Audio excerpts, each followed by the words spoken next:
네, 북한이 핵실험과 미사일 시험 발사를 중단하고 또 핵실험장을 폐기하겠다 이렇게 선언한 가운데 환영과 경계의 시선이 동시에 나오고 있습니다. 또 앞으로 남북 그리고 북미 정상회담에 어떤 영향을 미칠지도 주목되고 있습니다. 네, 관련 내용 두 분과 자세한 소식 짚어보겠습니다. 이물출 경남대 국동문제연구소 교수, 또 김대영 국가전략연구원 연구위원 두 분 모셨습니다. 어서 오세요. 예, 안녕하십니까. 예, 북한이 핵미사일 핵실험 중단하겠다, 미사일 시험 발사 중단하겠다, 풍계리 핵실험장 폐기하겠다 이렇게 발표를 했습니다. 이게 이제 지금 전에 제가 말씀드린 것처럼 시선이 분산되는 것도 있겠습니다만은 교수님은 어떻게 분석하고 계십니까? 이 의미를? 이제 뭐 다양한 해석을 하고 계시는데요. 네. 일단 미국이 북한의 이번 조치를 긍정적으로 평가하고 있다는 부분을 일단 주목을 해야 될 것 같습니다. 뭐 첫술에 이제 배부를 수 없다는 속담이 저는 맞다고 보는데요. 이 핵실험장 폐기는 굉장히 중요한 의미가 있는 겁니다. 예. 우리가 이제 보통 비확산 체제, NPT 체제라고 하는데 그 첫 번째 그 NPT 체제가 이제 제대로 작동하는 그 어떤 절차들을 보면 그 핵을 이제 가지고 있는 나라든 또는 핵을 개발하고 있는 나라든 첫 번째가 자기들이 이제 핵실험을 더 이상 하지 않는 그런 과정이 이제 이루어지는 거고. 예. 핵실험을 더 이상 하지 않는다는 것은 이제 핵을 추가적으로 생산하지 않겠다는 것을 또 강하게 시사하는 것이고요. 예. 그리고 이제 핵 무기라든지 기술을 이전하지 않겠다. 이른바 이제 비확산. 이제 그런 어떤 단계를 고려한다면 이번에 이제 핵시설을 폐기하는 것은 상당히 중요한 그 비확산 과정에 이제 돌입했다. 이렇게 봐야 되는 거고요. 네. 그리고 이제 아직도 북한이 핵 보유국에 대한 미련을 갖고 있는 거 아닌가 이런 이제 얘기를 지금 많이 하고 있잖아요. 예. 네. 지금까지 트럼프 대통령도 그렇고 우리의 문재인 대통령께서도 반복해서 얘기했지만 북한을 핵 보유국으로 인정하지 않겠다는 분명한 뜻을 계속 반복해서 얘기를 하고 있는 겁니다. 그래서 이제 북한도 지금까지는 자기들이 핵 보유국으로 남아 있기를 원했지만 핵 보유국으로 있는 한 또 다른 새로운 경제 전략, 그러니까 새로운 전략 노선을 밝히고 있는 경제 건설을 할 수가 없습니다. 네. 국제사회 제재 때문에. 네. 그러니까 지금은 이제 비확산 체제를 준수하면서 완전한 비핵화로 가는 어떤 첫 관문을 이제 통과했다. 이렇게 이제 보셔야 되는 거고, 어차피 비핵화라는 게 긴 과정이기 때문에 첫 번째 과정으로서는 상당히 북한이 선제적으로 긍정적인 조치를 취했다. 이렇게 평가하시는 게 저는 마땅하다고 보는 거예요. 알겠습니다. 네. 임 교수님께서는 비핵화의 첫 단추를 꼈다 이런 느낌으로 분석을 해주셨습니다. 어떻게 생각하십니까? 그렇습니다. 이제 비핵화 같은 경우에는 사실 뭐 이게 단기간에 할 수 있는 문제는 아닙니다. 네. 그래서 저는 약간 은적인 표현을 하자 그러면은 이제 비핵화로 가는 그런 항해의 닻을 이제 막 올렸다. 예. 하지만 이 항해가 짧을 수도 있고 혹은 길 수도 있지만은 그 과정 속에서는 거센 풍랑도 있을 수 있고요. 그런 다양한 역경이 있을 수 있는데 그런 부분에 있어서 어떻게 보면 이번 그런 발표를 통해서 북한이 그동안 많은 사람들이 좀 의문을 가지지 않습니까? 과연 북한이 비핵화를 할까? 예. 물론 대화에 나왔지만은 그런 부분에 있어서의 의구심을 좀 떨쳐냈는데 많은 좀 도움이 된 것으로 이렇게 보여집니다. 일단 지금의 분위기는 굉장히 그 작년 말과 비교해서도 굉장히 달라졌죠. 작년은 굉장히 심각했죠. 예. 작년 거의 뭐 한반도 전쟁 기설도 심상치 않게 나왔고 하지만은 북한 입장에서 만약에 이런 지금 현재 진행되고 있는 국제사회의 제재가 계속된다 그러면은 북한 인민들에게 있어서 제2의 고난의 행군은 이제는 더 이상 받아들일 수 없는 상황입니다. 그럴 경우 체제 붕괴로 갈 수밖에 없기 때문에 그러한 점에서 김정은 위원장이 굉장한 고뇌를 한 것 같고 또한 그런 결심을 통해서 이렇게 적극적으로 대화의 창에 나오고 있고 어떻게 보면 이번 발표도 그런 과정 중에 하나로 보여지고요. 또한 비핵화가 없다 그러면은 더 어떻게 북한을 도와줄 수 있는 방법이 없습니다 지금. 네. 그렇기 때문에 그런 부분에 있어서 인식을 확실히 하고 있는 것으로 이렇게 생각됩니다. 그렇군요. 네. 이 부분이 중요해서 네. 제가 좀 보완하고 싶은데요. 예. 그 어제 나왔던 그 당 중앙위원회 전의회 결정서 내용을 보면 우리가 이제 핵 군축 과정으로서 핵 폐기 핵 실험장을 폐기하겠다 이런 내용도 있지만 또 이 북한 측이 이제 특히 김정일 위원장이 이제 강조했던 부분이 인류의 공통된 염원과 지향에 부합되게 핵무기 없는 세계 건설에 적극 이바지하겠다 이런 내용도 있거든요. 그러니까 핵 군축도 언급했지만 핵무기 없는 세계 건설에 적극 이바지하겠다. 예. 또 이런 내용도 앞부분에 나와 있거든요. 네. 그러니까 이런 부분도 상당히 중요하게 우리가 앞으로 북한이 이제 어떤 단계를 밟아 나갈 것인가를 예상할 수 있는 중요한 또 표현이라고 저는 평가를 하고 있습니다. 예, 임 교수님께서는 이제 그 어제 확인된 전원회의 결정서를 보고 북한의 의지를 엿볼 수 있었다 이렇게 평가를 해주셨는데요. 김 의원께서는 그러면 조금 전에 잠깐 언급을 했습니다마는 결정서에는 이런 게 나와 있습니다. 핵시험 중지는 세계적인 핵 군축을 위한 중요한 과정이다 이렇게 나왔거든요. 이러면 우리는 이미 핵이 있다. 그렇기 때문에 핵 군축을 언급한 거 아니냐 이런 해석도 있던데 어떻게 보십니까? 아무래도 이제 뭐 우리나라나 뭐 국제사회 관점에서 보면은 이런 점이 상당히 이제 미흡해 보일 수도 있습니다. 하지만은 그것을 한번 좀 생각해봐야 되겠습니다. 북한은 사실 뭐 우리나라와도 굉장히 내부적으로는 다르고요. 특히 이제 북한 인민들에게 현재 이 비핵화에 대해서 설명을 하려면은 적절한 명분이 있어야 됩니다. 예. 하지만 이제 예를 들어서 이제 북한이 핵무기를 보유하기 위해서 그야말로 인민 경제를 쥐어짜가면서 했는데 이제 와서 핵을 내려놓는다 그러면은 과연 북한 주민들이 그것에 대해서 어떻게 받아들일지 그건 좀 우리하고는 좀 입장 차이가 있는 것 같고요. 네. 그렇기 때문에 이제 핵 군축이라는 용어를 사용한 것 같습니다. 그래서 핵 군축을 통해서 이것은 우리 북한만 포기하는 것이 아니라 그 대상 미국도 같이 하는 걸 수도 있다라는 식의 일종의 메시지 전달을 통해서 어떻게 보면 인민들에게 이해를 구하려는 그런 노력의 차원으로 이렇게 보여집니다. 그렇군요. 한편 이 크리스토퍼 힐 전 미 국무부 차관도 한 인터뷰에서 이런 이야기를 했습니다. 이 북한의 풍계리 핵실험장 폐쇄에 대해서 이미 여러 번 실험을 하기도 했고 좀 이미 노후화된 곳이기 때문에 여기를 폐쇄하는 게 사실 큰 의미가 없다라고 했는데 교수님께서 보시기에는 좀 어떻게 보시나요? 예, 저는 뭐 그분 말씀에 별로 동의하지 않는데요. 예. 네. 이제 풍계리 그 핵실험장이 2006년부터 지난해까지 6차례 핵실험을 했습니다. 네. 그래서 이제 1차 핵실험이 동쪽 갱도, 그리고 2, 3차가 이제 서쪽 갱도, 그다음에 4, 5, 6차가 이제 이른바 북측 갱도. 그러니까 각 그 풍계리 핵실험장 안에서도 이제 다양한 장소에서 했죠. 예. 네. 그래서 이제 추가 핵실험 했을 경우 분명히 이제 아마 이 지반이 많이 약화되어 있는 상황에서 핵실험하면 아마 북한도 피해를 볼 수 있는 그런 상황일 수도 있습니다. 그러니까 물리적으로 지진 감지도 되고 막 그런 그렇죠. 그래서 물리적으로 더 할 수도 없는 그런 부분이 있는데 여기서 주목할 부분은 이런 갱도를 북한이 다시 만들고 복원해서 또 다른 핵실험을 준비한다. 거기에 걸리는 시간이 상당히 소요될 겁니다. 예.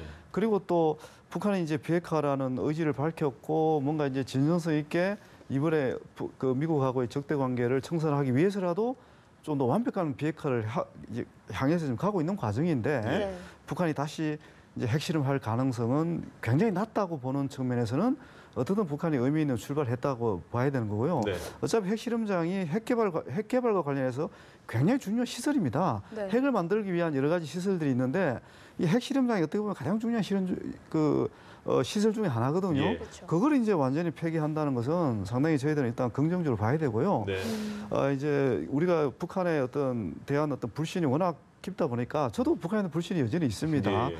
그럼에도 불구하고 지금 김정은 위원장이 하는 어떤 그 언행이나 어떤 결단들을 보면 이 과거의 패러다임으로 북한을 봐서는 우리가 북한을 쫓아갈 수가 없다. 예. 한쪽으로는 여전히 경계를 하고 또 허점이 없는지를 저희들이 살피면서도 어떤 북한이 올바른 선택을 하고 이렇게 잘 나갈 수 있도록 이끄는 것도 그런 환경과 조건을 만들어주는 것도 우리 역할이거든요. 예. 네. 지금까지 불량 국가로 지적받던 나라가 이제는 한번 제대로 한번 국제사회에 책임 있는 일원으로서 뭔가 비핵화를 위해서 노력해보겠다, 세계 평화를 노력했다 그러면 예. 그 노력의 성과가 이어지도록 분위기를 이렇게 만드는 것도 실제 의도가 조금 미흡하더라도 네. 네. 그렇게 만드는 것도 굉장히 중요한 국제사회 역할이라고 저는 봅니다. 그렇군요. 알겠습니다.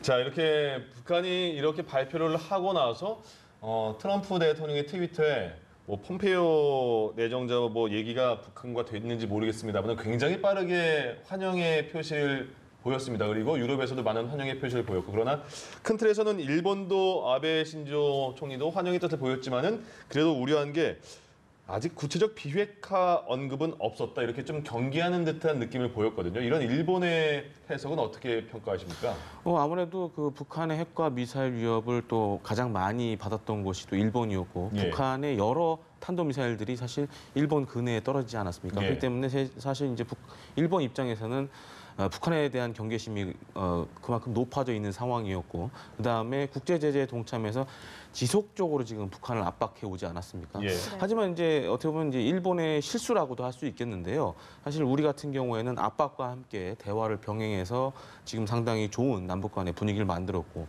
또 주변국인 중국 같은 경우에도 김정은 위원장이 비공식 방문을 통해서, 베이징 방문을 통해서 사실 북중 간에도 이런 핵과 미사일 문제에 있어서 어느 정도 이제 합의가 된 상황인데, 예. 반면 일본은 사실 그 북한의 핵과 미사일 문제 외에도 납북자 문제가 또 있습니다. 네. 하지만 거기에 있어서 아무런 현재 진전을 보이고 있지 않는 상황이기 때문에 그런 부분에 있어서 일본의 어떻게 보면 경각심도 있는 것 같고요. 또한 이 지금 한반도 문제와 관련돼서 자기들은 좀 빠져 있다라는 일명 이제 재팬 패싱 부분도 상당히 좀 위협감을 느끼는 걸로 이렇게 생각됩니다. 그렇군요. 네. 그리고 또 이번에 정상회담은 얼마 남지 않은 상황에서 김정은 위원장이 이렇게 발표를 했단 말이죠. 그러면 우리 측에 대한 그 앞으로의 자세 어떻게 우리 측은 여기에 접근해야 될까요? 예, 어떻든 북한이 이 선제적으로 또 일방적으로 이 남북 정상회담이라든지 북미 정상회담을 성과적으로 만들기 위해서 이렇게 노력을 하고 있기 때문에 네. 이런 노력들이 이제 우리한테도 굉장히 중요한 의미가 있잖아요. 예. 이제 그러면서 이제 이런 합의도 중요하지만 이 합의가 차질 없이 이행되는 게 더 중요하거든요.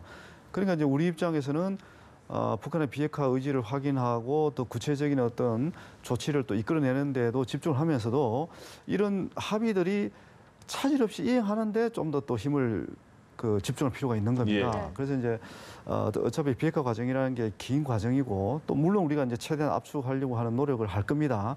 이제 그런 과정에서 북한이 차질 없이 이 비핵화 의지와 또 이행을 할 수 있도록 아주 주변 국가의 이 외교를 또 잘 해가 나가는 거. 이게 이제 국제 협력이 이제 동시에 뒷받침이 돼야 또 순조롭게 이룰 수 있는 부분들이거든요. 예. 그래서 이제 초기 단계에는 좋은 출발을 하고 있는데 어떻든 우리가 이게 이제 결과적으로 완전한 비핵화라는 최종 목표까지 가기에는 아직 먼 여정이 남아 있기 때문에 네.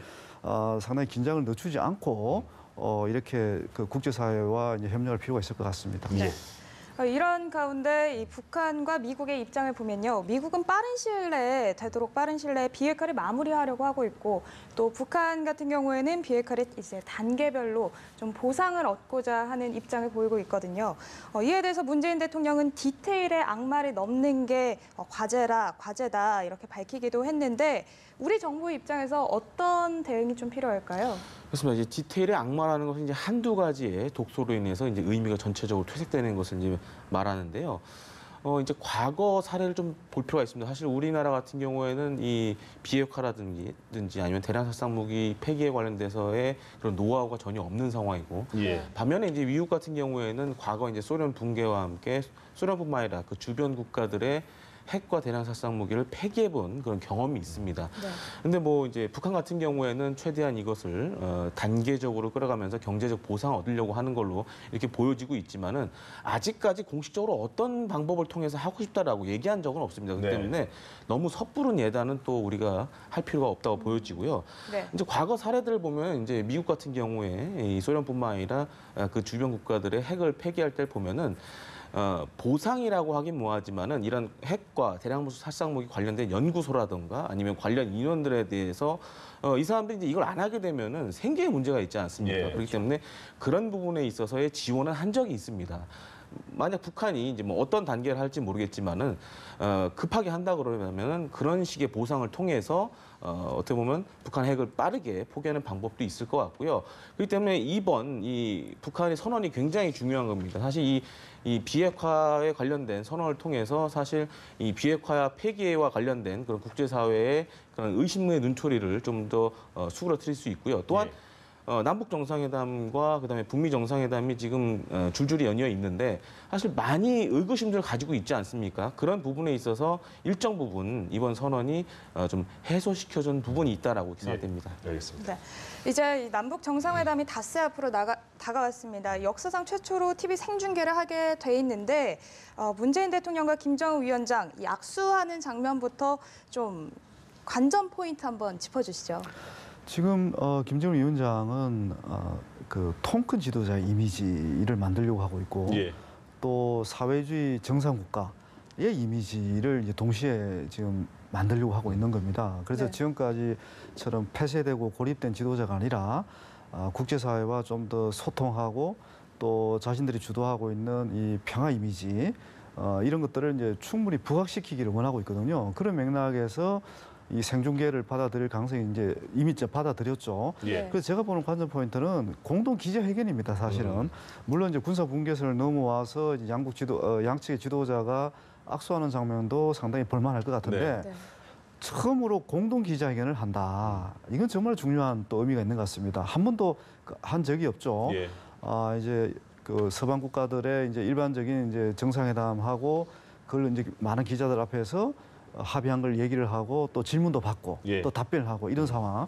그런 이제 국제사회와 긴밀하게 소통을 하면서 이제 자기들도 보다 적극적으로 자신들의 주장을 국제사회와 공유하겠다. 예. 또 책임 있는 일원으로서 뭐 역할을 하겠다. 그런 메시지를 우리가 또 견인해낼 수 있다면 공동 기자회견도 정말 또 우리가 앞으로 지켜봐야 될 아주 흥미로운 관전 포인트가 될 수 있을 것 같습니다. 알겠습니다. 네. 김대영 위원께서는 지금 외신도 한 3천 명 정도밖에 온다고 하고요. 굉장히 집중되는 TV 생중계인데요. 여기서 우리가 어느 지점을 주목해 봐야 될까요? 아무래도 저는 이제 앞서 이제 이물출 교수님이 많은 부분을 얘기해 주셨기 때문에 네. 사실 저는 그 리설주 여사가 다시 요번에 정말 이 판문점 이 정상회담에 등장을 할지 예. 그 부분도 굉장히 주목이 될 수밖에 없는데요. 그러네요. 예. 특히 이제 지난번 이제 베이징 비공식 방문 때도 같이 이제 중국을 방문했기 때문에 사실 이 그동안의 북한의 이런 그 역사를 봤을 때는 굉장히 보기 드문 모습이고 그렇습니다. 그다음에 이제 우리 퍼스트레이디와 북한의 퍼스트레이디가 그 상봉하는 모습도 사실 이번이 처음이 될 수가 예. 있습니다. 그런 것들도 뭐 국민분들이 많은 관심을 가질 것 같고 또한 이런 모습들이 이전의 북한과 또 김정은 시대의 북한이 다르다라는 것을 보여줄 수 있는 하나의 계기가 될 수 있기 때문에 예. 그 부분에 있어서 좀 많은 관심이 가고 있습니다. 알겠습니다. 이제 얼마 남지 않았습니다. 이번 주 목요일이니까요. 저희도 한번 기대를 갖고 지켜보도록 하겠습니다. 네. 이물철 경남대 극동문제연구소 교수 김대영 국가전략연구원 연구위원 두 분과 함께 얘기 나눠봤습니다. 고맙습니다. 고맙습니다. 네.